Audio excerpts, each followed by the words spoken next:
Hello and welcome back to Let's Play Rogue Trader with me, Bring It On. Let's leave Janus, unless we get sidetracked. In fact, we will get sidetracked because I want to check in with the NPCs in the estate.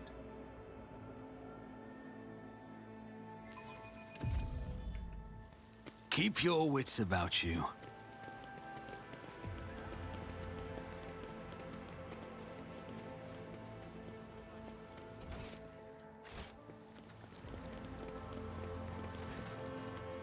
Atelius Quint offers a friendly smile and a bow. Your lordship, speaking with you is always an honor. Seeing as this is a dogmatic option, there's probably some sort of negative repercussion for, well, the servant is dead, but probably for his family, or friends, or both. Uncover the servant who betrayed the governor. Here's the place where you'll find his body. The secretary's eyes light with wicked fire. What wonderful news! We'll conduct the identification without delay, and punitive measures will be taken against the criminal's close associates. We'll instill those weak minds with the due terror the governor's power warrants.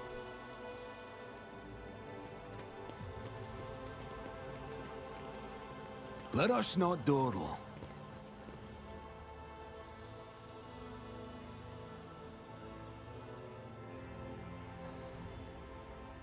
We now have control over the granaries of Janus. The promise of help given to the Liege of Footfall, Dame Takara, can now be fulfilled, should the rogue trader so desire. The dogmatic gives control of Footfall over to Incendia. We'll gain 10 provisions and 3 efficiency. But I said that I would send provisions, and we're playing Iconoclast, so that's what we'll do. I find this to be an odd dogmatic choice since we don't know Incendia yet, and we don't know just how dogmatic she truly is. Or completely off her rocker she is. So Iconoclast, we will lose 5 provisions. Weird that it's in the green, but it's times -5, and 5 profit factor. I send provisions to Footfall, giving its inhabitants new hope and asserting their right to rule over the station.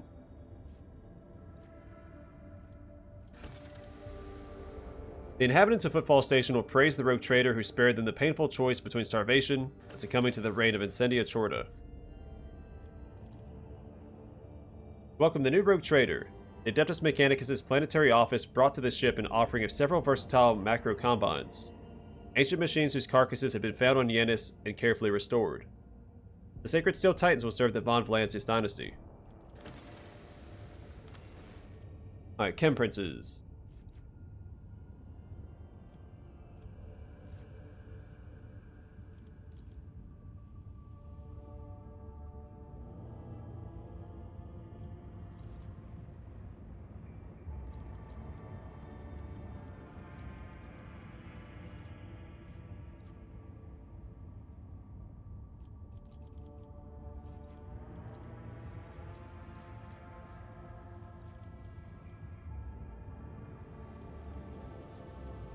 None of these have really good roleplay options, so I'm not sure.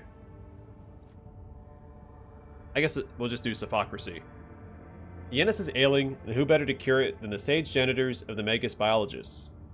Management of the agri-complexes will be taken away from the aristocrats, handed over to the servants of the Omnissiah, who will synchronize their operations for the benefit of the planet. So we get the Apexalium Stimulant. Grants a +10 bonus to strength, toughness, and agility. It inflicts a -10 penalty to intelligence, perception, and willpower for 2 rounds. 1 efficiency and 4 provisions.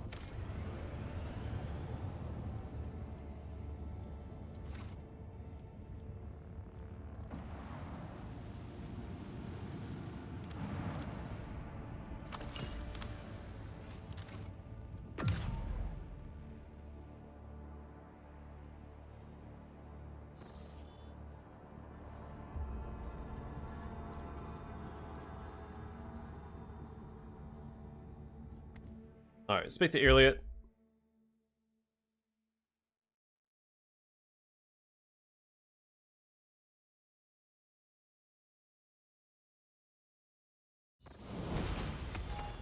Oh, we're also leveled up.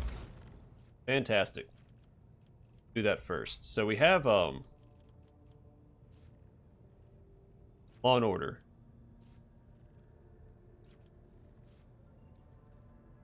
Public sentencing. Whenever an enemy adjacent to the arbitrator fails a willpower resistance test for the first time in a round, Enemy provokes an attack of opportunity from the arbitrator. If multiple enemies fail this test at the same time, the attack of opportunity is triggered against one of them randomly.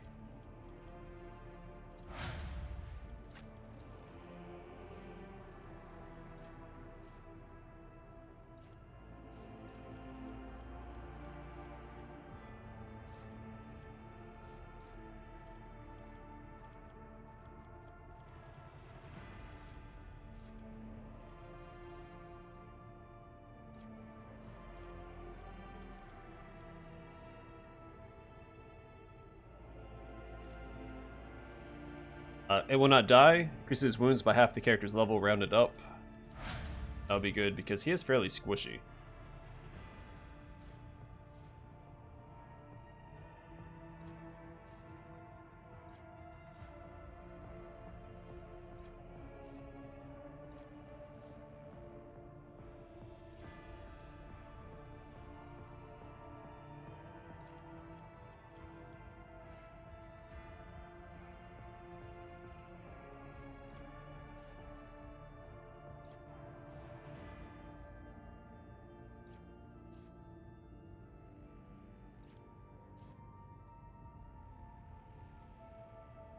Adaptability. Getting a second versatility increases critical hit chance by 5% until the end of the turn. Stacks.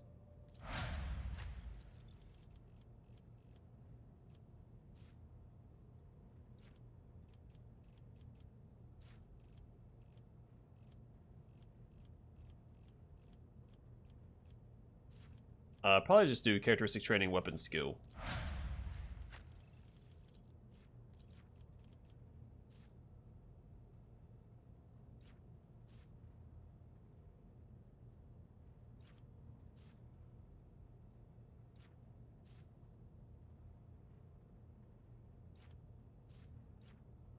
Share the Spoil sounds pretty good.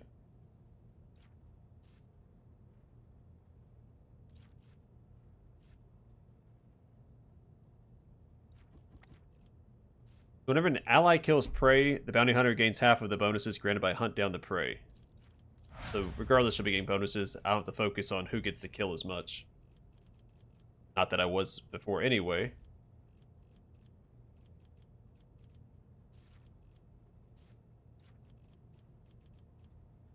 And Dueling Master on her would be good. Grants 15% bonus to parry.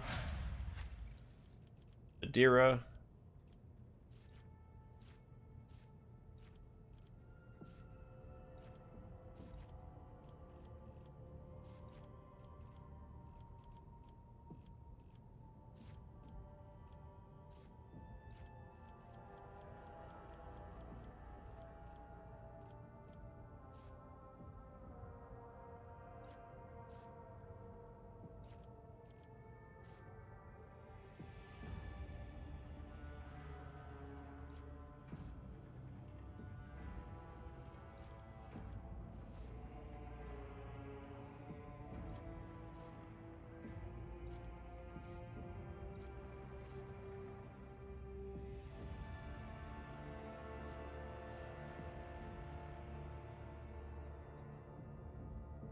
That suppression factor seems pretty good.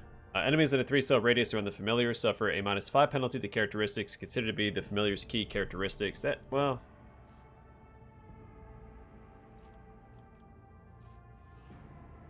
yeah, let's do Edge of Fate. Beginning of every combat, the Psyker's allies gain 15% critical hit chance, or plus 15%.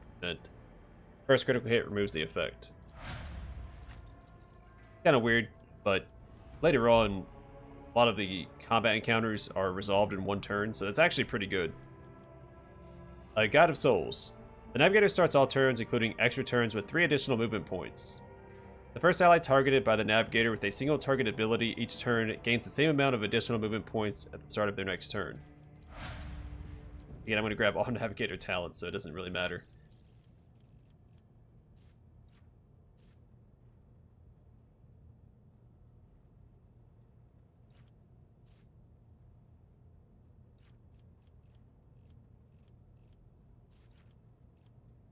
We'll do strength here.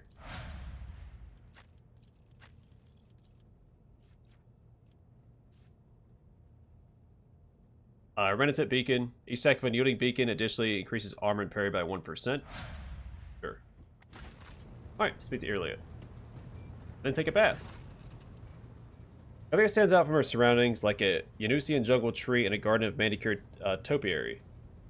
Unsettling beauty and alluring otherness. Her posture, her gestures, her piercing stare radiate from the Eldari. Footfall's abuzz with rumors about Xenos ravaging the sector. You think it could be your kin from Cruderrock? Is that snake venom seeping from your lips? We, the children of Azurian, are no strangers to the art of war. We are not raiders, or butchers, or least of all, fools. When a craft world is beset by calamity, its inhabitants do not start a war with every monkey in the sector. If you are looking for enemies, look for them elsewhere.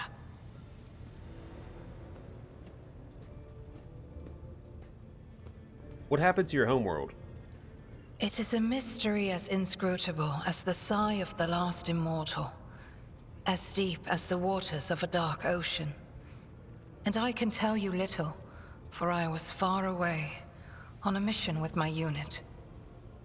We returned at the appointed hour, but we did not find Cruderrock in its celestial harbor. It happened many journeys ago, or standard years, as you say. But I remember that moment as if it happened this very day. The memory of a loss is always stronger than the memory of a gain, especially when you lose something as significant as a home, or an entire world. We searched, we called out, we looked everywhere, but we saw only emptiness and the echo of calamity. Countless days passed before I found myself on the Lilithon and met some of my kin. Those refugees who had barely managed to reach our ancestral planet. Their stories were far from being the fruit of truth I so badly craved. Those who agreed to talk to me were few, for most saw me as a wayward daughter who had spurned the honorable paths. And they would not stop babbling about the terrible disease that spread black tendrils of pain over the paths of the Infinity Circuit and deadened our world one segment after another. The ones who survived fled in fear and wandered between the stars, until the Lilithon's warm light reached out to some of them. The Infinity Circuit, a crystalline psychoactive matrix that supplies a well of psychic power to an Eldari craft world, provides a massive ancestral mind to advise and guide the Eldari who dwell within it. So the Soul Stones get put in the Infinity Circuit after they die, and they're basically treated as an Infinity Circuit. They still be communed with. You can also put the Soul Stones in like Eldari construct, like Wraith Lords, and that'll power them as well. Some, like Muaran, lay the blame entirely on Monkey. However, I do not know the truth, but I hope, I desperately hope and pray to the gods that someday it will be revealed to me. Monkai, a word used by the Eldari to refer to any species they deem inferior. So obviously this is calling humans monkeys. And in this game they do call it Monkey. But my introduction to Warhammer 40,000 was Warhammer 40,000 Dawn of War. And the cutscenes in that said Monkai. So I've always said Monkai. So, I mean, obviously, it's a pretty on-the-nose name for humans. I feel like Monkai makes it, just subtle enough to where it's still kind of witty, where Monkey is just, I don't know, it's too on the nose. So I still say Monkai, because that's the first pronunciation that I heard. What is an Infinity Circuit? Is idle curiosity a defining feature of the Monkey? Or are you trying to learn about the weaknesses of my people so you can destroy another world of the children of Azurian? Forgive me, Elentark, but I am not ready to immerse you in the font of my people's deepest mysteries. Yrliet regards you with an inquisitive look. What was your world like before it fell? Cruderrock cannot be described in your language. It can only be sung. Encased in a filigree of sounds, A melody as complex and delicate as the Infinity Circuit, its energy network. It can be seen in the golden hues of sunlight, felt in the breath of celestial winds. Though it was an artificial world, it was just as alive as any real planet. The craft worlds were initially merchant ships for the Aeldari Empire before the War in Heaven. They were used to escape the calamity when they created Slaanesh and Eye of Terror opened up. But they are the largest constructs in the setting. As far as we know, I don't think there's anything larger. It's basically a planet in space. Well, I mean, all planets are in space. It's the planet-sized spaceship. Maybe not planet-sized. It's pretty big. It holds like billions of Eldar. But I must see clearly. Not only light, but also shadows. I yearn to remember only Krudarok's beauty, but it had a dark side too.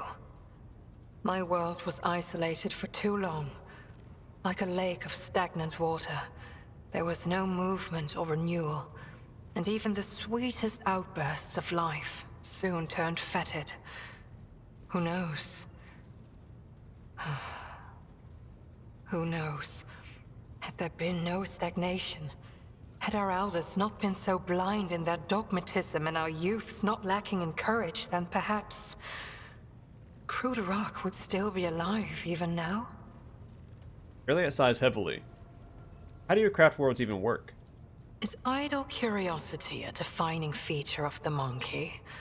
Or are you trying to learn about the weaknesses of my people so you can destroy another world of the children of Asuryan?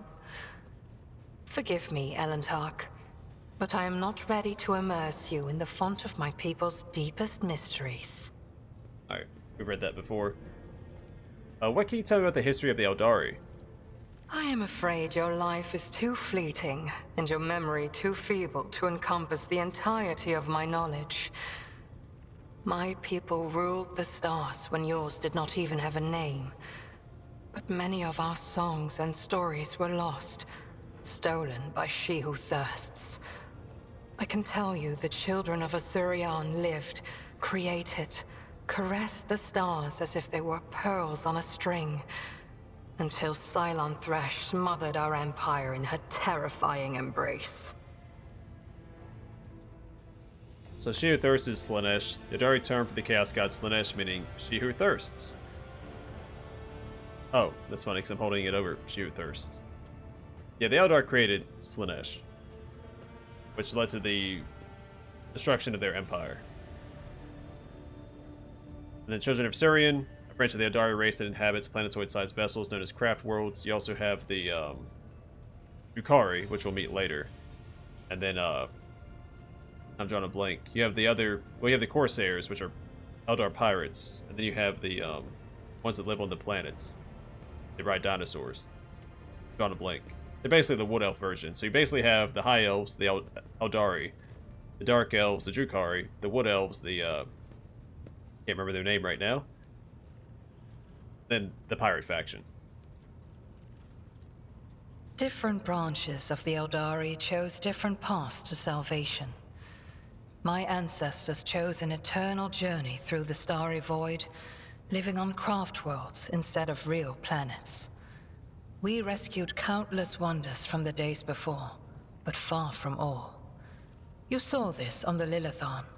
Not even we can always master the gates our ancient ones built. This is the story of the Asuryan. There are branches that chose a different path, gruesome and frightening, but I do not wish to tell you about them. That is our dark side, just as your kin have many dark sides of their own. After a brief pause, Yrliet adds, "Keep mentioning she who thirsts. What can you tell me about her?" Why ask this question? Is it idle curiosity, or something else? Do not turn your thoughts towards Cylon Thresh, whatever your motive. She is downfall. She is hunger. She is the enemy of all that is good in the universe. She is an enemy to the Eldari, and I hope to you as well. Yrliet's eyes grow dark. Yrliet stresses the last words, looking at you inquisitively. The Chaos Gods are the enemies of the Imperium, which means they are my enemies. You can be sure of that. We are as different as starlight and its reflection in a muddy puddle. But we share a common enemy. Constancy is our strength. Yrliet tilts her head. I've learned what I wanted to know. You have my gratitude. As you wish, Elontark. I'm going to ask you a few personal questions. What do you wish to talk about? Remind me again, how did you come to be on Janus? The children of Asurion sought shelter on the Lilithon after the demise of our craft world, our Kruderach. I arrived later, looking for traces of my kin and hoping to learn the fate of my world.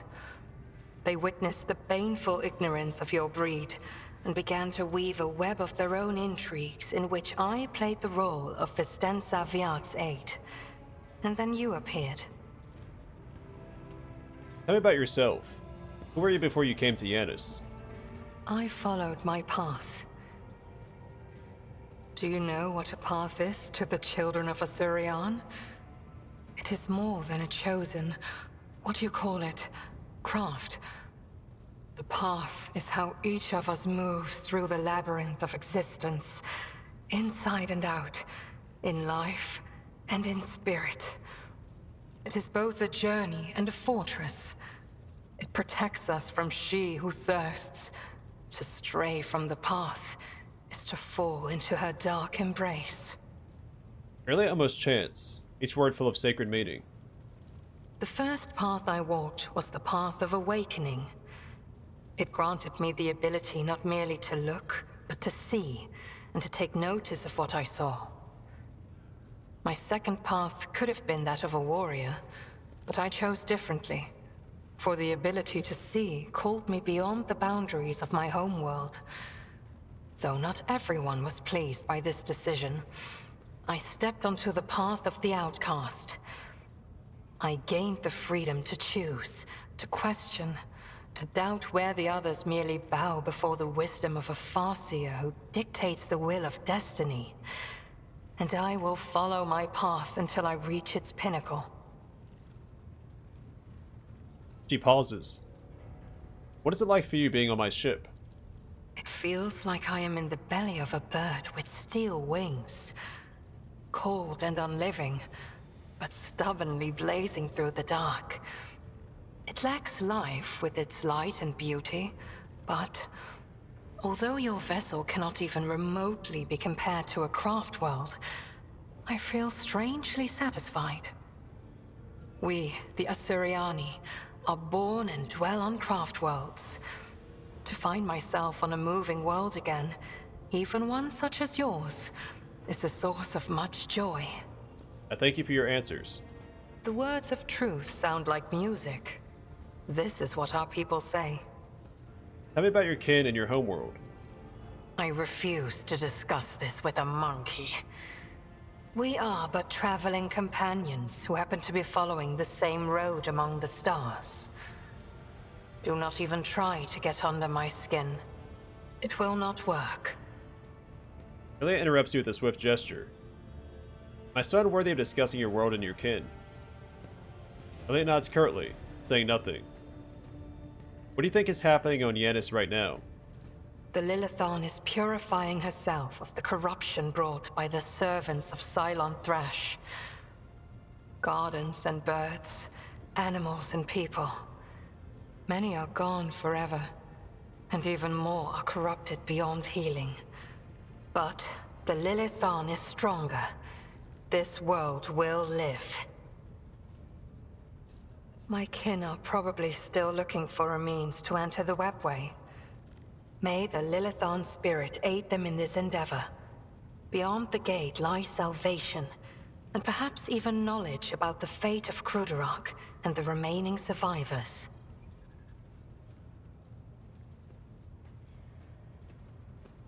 So the webway, an extra-dimensional space, also known as a labyrinth dimension, which links worlds, sectors, and stars from one end of the galaxy to another. Why'd you agree to join me? Is it not strange for an Eldari to be following a human?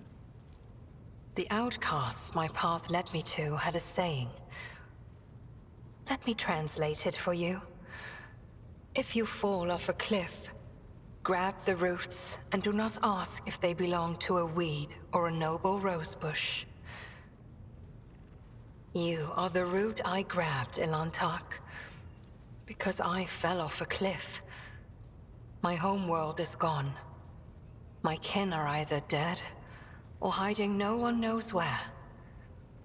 By joining forces with you, I may be able to nurture a seedling of the truth I so deeply yearn for.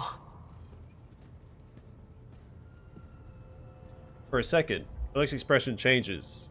She almost grins before continuing in earnest. Must take my leave. Ilantak. Yrliet gracefully bows her head, adding an intricate gesture of her delicate fingers to the greeting.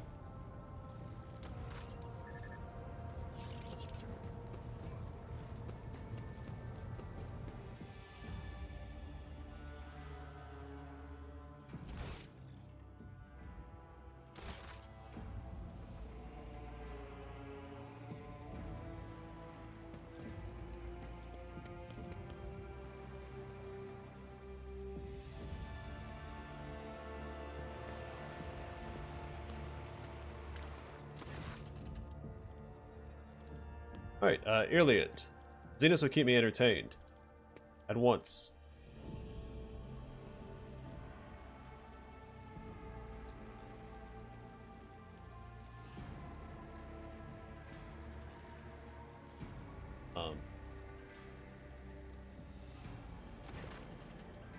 Now have called upon me for the sake of your own idle amusements, Alantok. The children of Assyrian delight in unity, both with the universe and their kin. One of the ways in which we achieve this unity is symphonic creation. When Asarani wishes to rest and spend time with their closest kin, we weave images with our voices. Each of us adds something of our own, until the melody becomes a harmonious tapestry woven from different sounds. That sounds fascinating. Can you teach me? Yrliet looks at you curiously, but you see doubt in her eyes. I do not know how much you truly understand of what I have told you. Still, your soul seeks harmony. She closes her eyes and begins to hum a peculiar melody. It follows a strange, unpredictable rhythm, so she is drawing intricate patterns with her voice. Try to weave your voice into the melody. Try to add your voice to the song, but you find it difficult to follow the music. One motif is suddenly replaced by another. The shifting rhythms leave you confused. You have fundamentally misunderstood the purpose of this custom, Elatok, but that is to be expected. You spend more time among your own people, instead of trying to learn something that takes an Asarani centuries to master.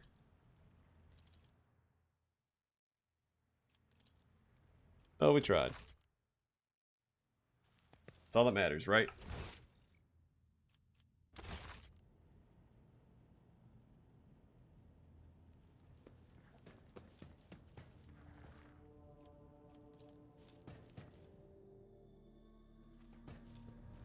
Alright, well I'm going to call it here, and next time we will leave this system and begin exploring once again. We might backtrack to Omicron and put down the extractors that we got.